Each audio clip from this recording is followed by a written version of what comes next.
From the 16th century onwards, the first Jewish people settled in the city of Groningen. It was not easy for them to build a life here. Membership of the guilds was forbidden to them, so there was only a limited choice of work. From 1728 onwards, the Jewish people had civil rights, which made life more pleasant. Slowly, they gained the same rights as any other citizen. Many Jewish people moved to the city to try their luck, to live and to participate in society. In 1941, the Jewish community in Groningen had 2,843 members. This high number was partly caused by the fact that some 250 Jewish people from Germany came to the city to flee the rising Nazism. One of them was Eugen Stoppelman, who came to Groningen with his family. Eugen Stoppelman, a Jewish boy born on the 29th of November 1920. He grew up in the north of Germany in a small town called Nordenham. Eugen and his family fled their hometown, escaping the threat of Nazism, seeking safety in Groningen. With a father originally from Groningen and many family members still in the area, this was meant to be a safe place for them, a home where they could escape the devastation of war.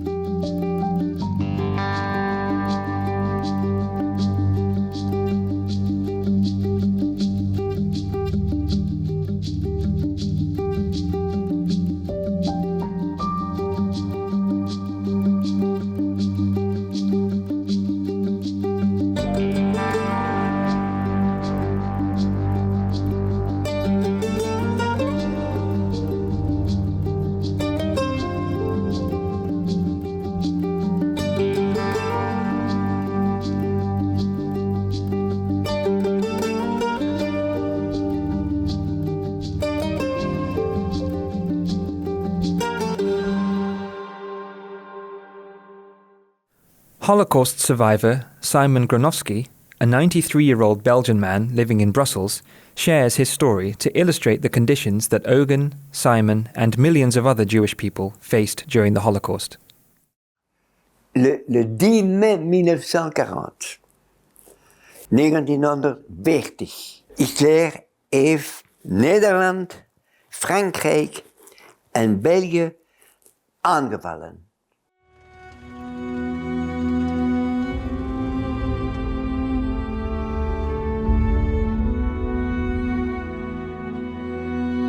De nazi hebben maatregelen genomen, altijd tegen de Joden.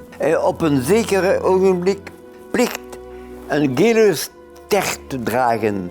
C'est comme ça que j'ai vu que les Allemands sont arrivés.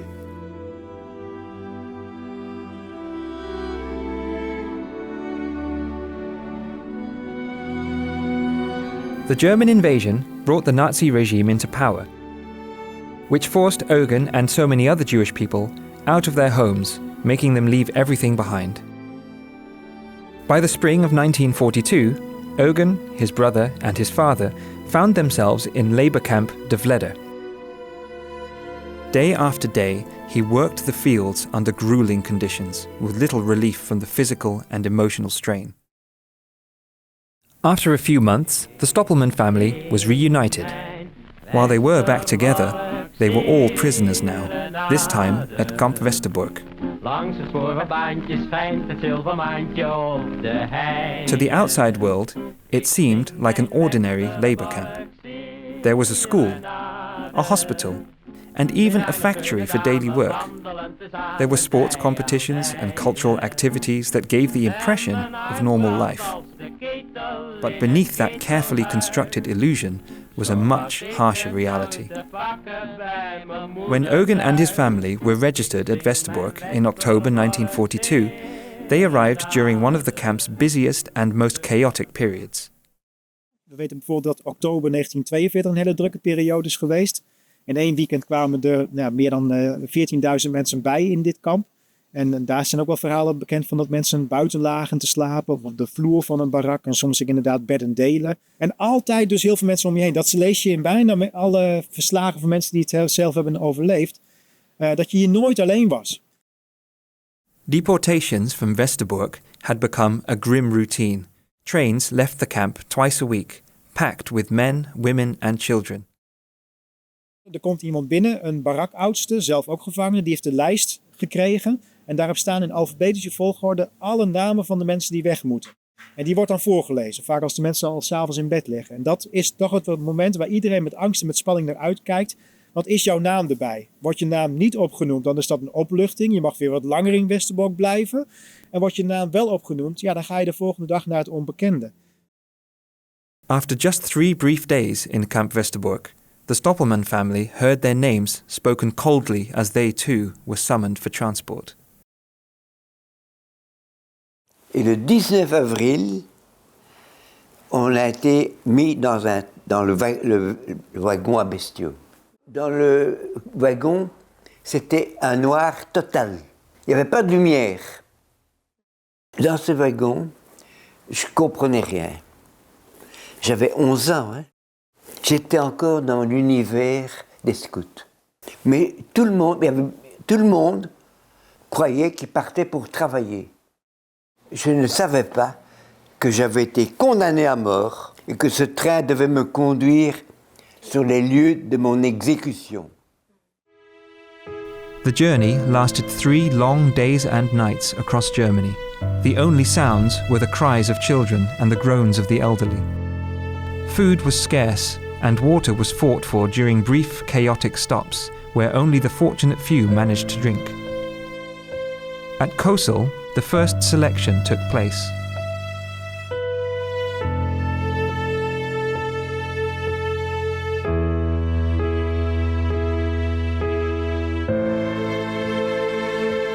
Eugen and his brother were torn away from their parents in a heart-wrenching moment of separation.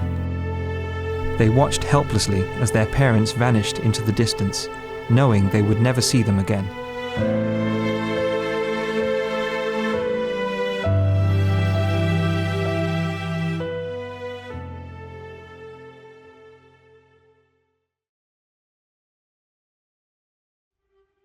Eugen and his brother were taken to Camp St. Annaberg, where the last pieces of their identity were taken from them.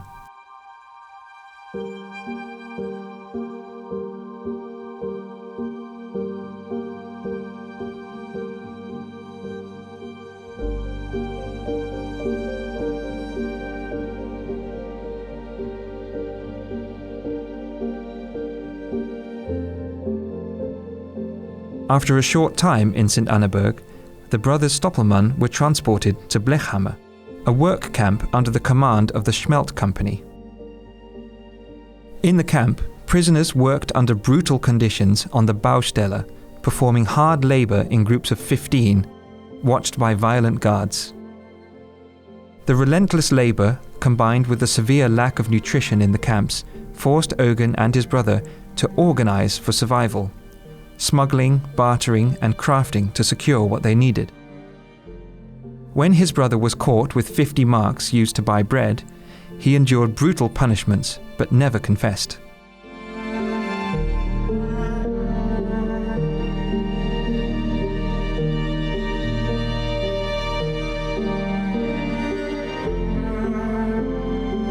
In April 1944, Blechhammer became part of Auschwitz under SS control. Even though he had an Auschwitz number, he stayed a prisoner of Blechhammer.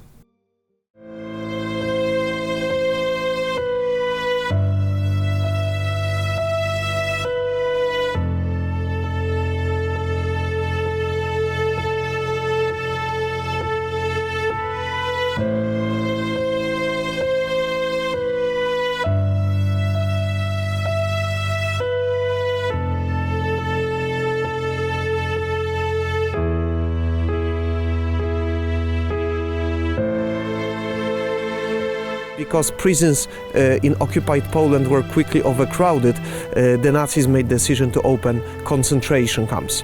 And they chose this place for the concentration camp mainly because most of the buildings, which you can see here, they existed before the war. Pre-war Polish military barracks. So the Nazis made the decision to reuse infrastructure which already existed.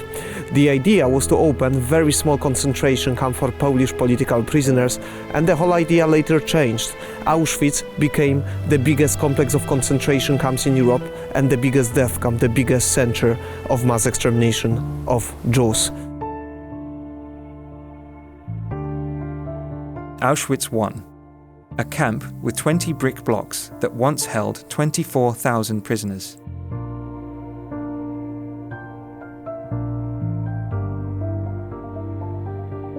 Prisoners slept in wooden bunks, crammed 3 to a tier.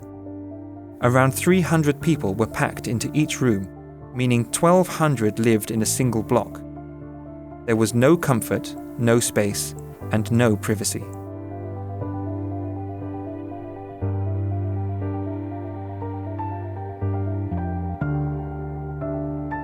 The block had only 22 toilets for everyone. Access was strictly limited, and even this basic necessity became a daily struggle. Every morning, prisoners had to stand for roll call. This happened early, in the freezing cold or rain.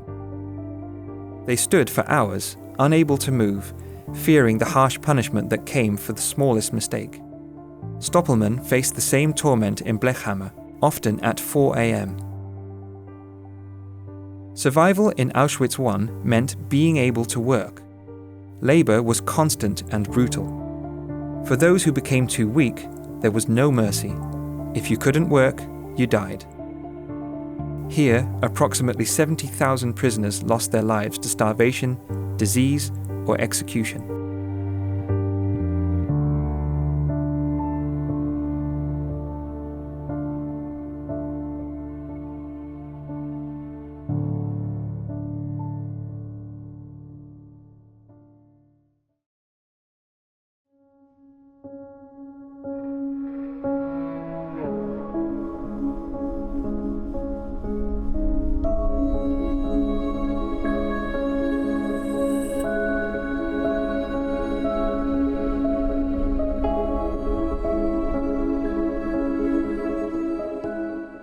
There were 4 gas chambers and crematoria in Birkenau. At the end of tracks, there were 2 in the wood, 2 more. Number 1 was in Auschwitz I, but because it wasn't efficient enough, Germans decided to build 4 huge crematoria with gas chambers here in Auschwitz to Birkenau.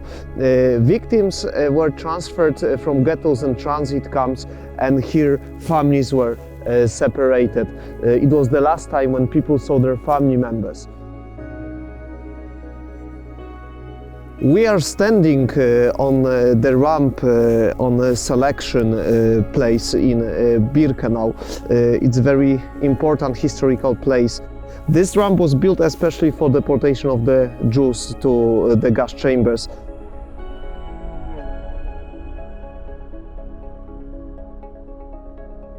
Educated people who should have helped other people with one gesture made decision, left or right, life or death.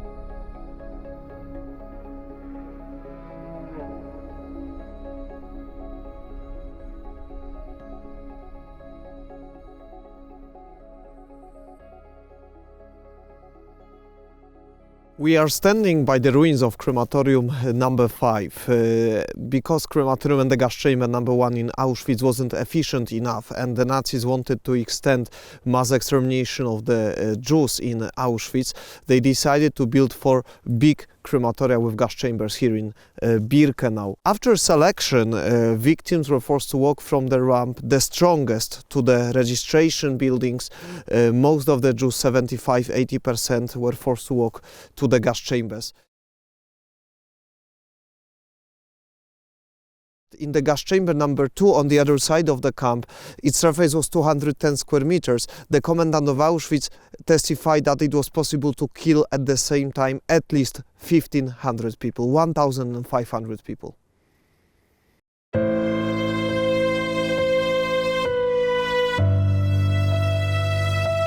It is extraordinary that, under these circumstances, a person could survive.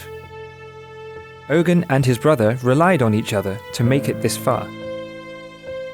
For Eugen, friendship was more than just a bond. It was a choice between life and death.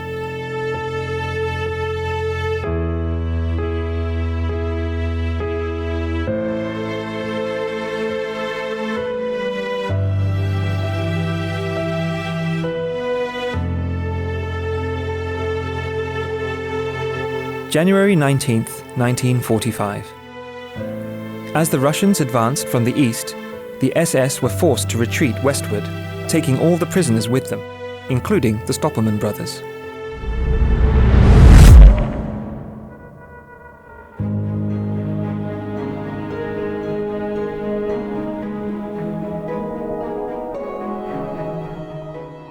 It was the dead of winter when they began their march.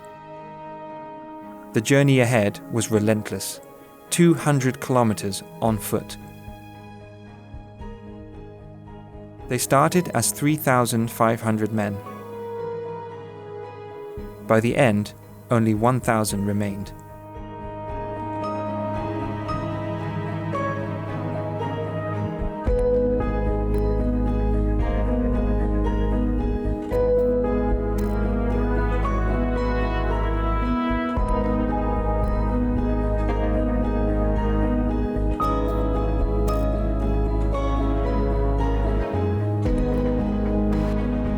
The fate of those who faltered was merciless.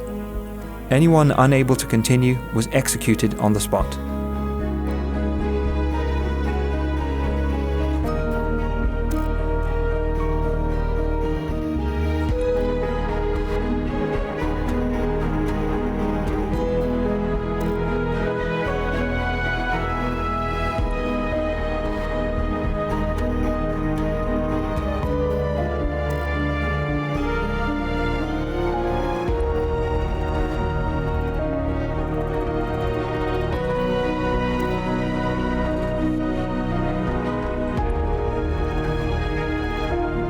After 13 days and 200 kilometers of walking, Eugen arrived in labor camp Gross Rosen.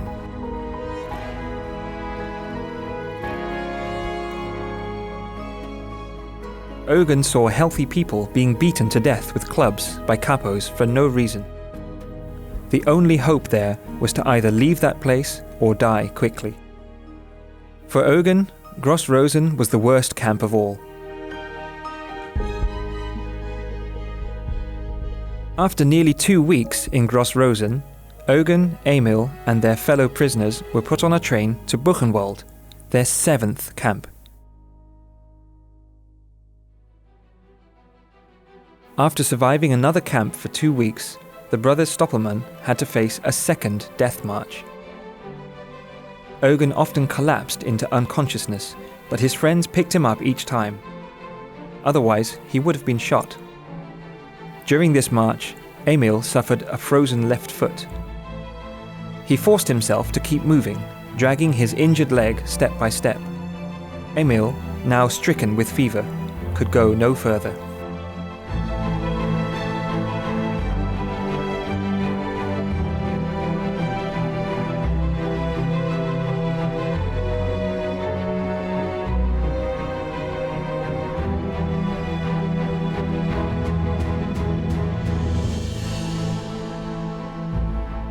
SS soldiers had to take Eugen and his fellow prisoners to Sachsenhausen because American tanks had reached Camp Buchenwald. They had to walk and survive for a whole month. Where to? Even the SS men didn't know.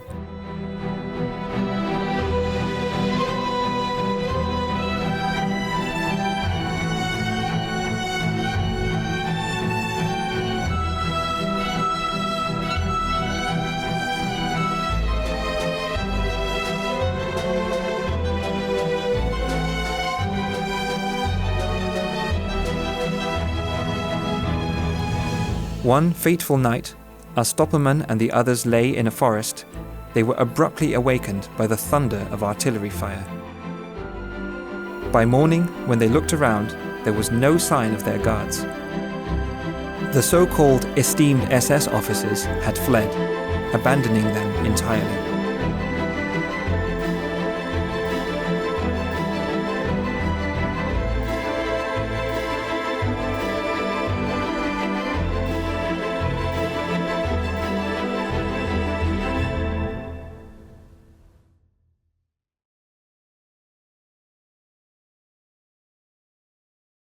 While Eugen fought for his freedom and his life, Auschwitz was liberated by the Russians on January 27, 1945. And on May 5, 1945, Eugen Stoppelman would finally find his own freedom. In 1942, Eugen, along with his family, unknowingly boarded a train that would lead them into the heart of darkness. 3.5 years later, after surviving 8 different concentration camps, 3 grueling death marches, and facing unimaginable horrors alone, he returned to Groningen. Left to rebuild his life from nothing, Eugen had to start again, just like Simon Gronowski, who, by a twist of fate, escaped his transport to Auschwitz and survived.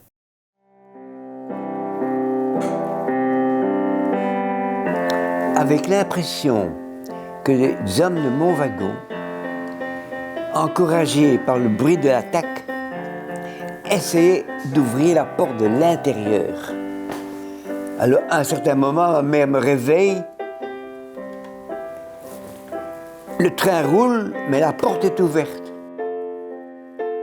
Alors, ma mère m'a pris par la main, elle m'a conduit vers la porte, et puis elle m'a fait sauter du train. Et j'attendais ma mère, je pensais qu'elle allait également sauter.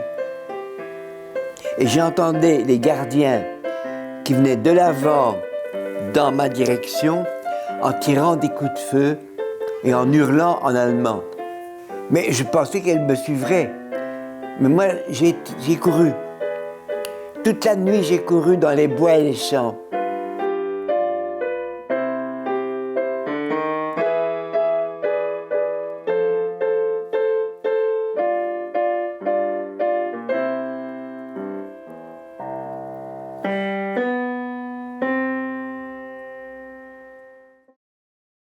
At the age of 25, he left Groningen behind and started over in Amsterdam. He found a job as a salesman and met the love of his life. A year after the war, he married Ellen Frankenhuis. Together, they had 3 children. At 59 years old, Stoppelman died of cancer.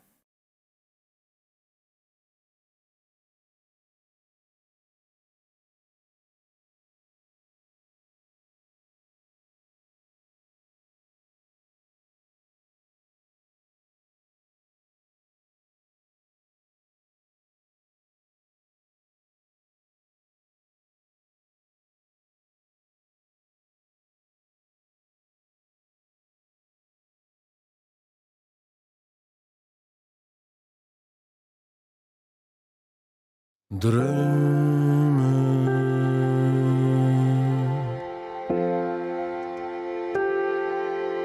bist een dikke drömer.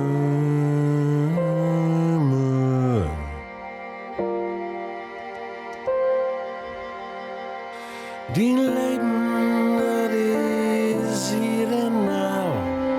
Bij die een huis en zijn een vrouw.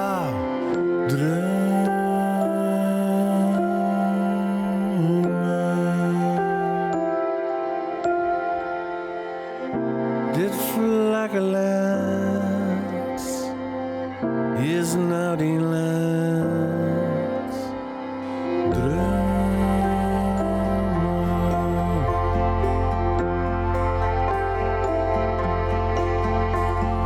Luther.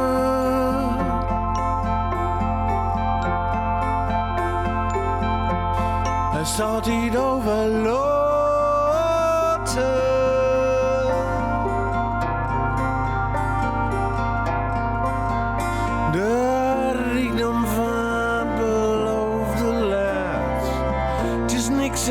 Als een bak met zand.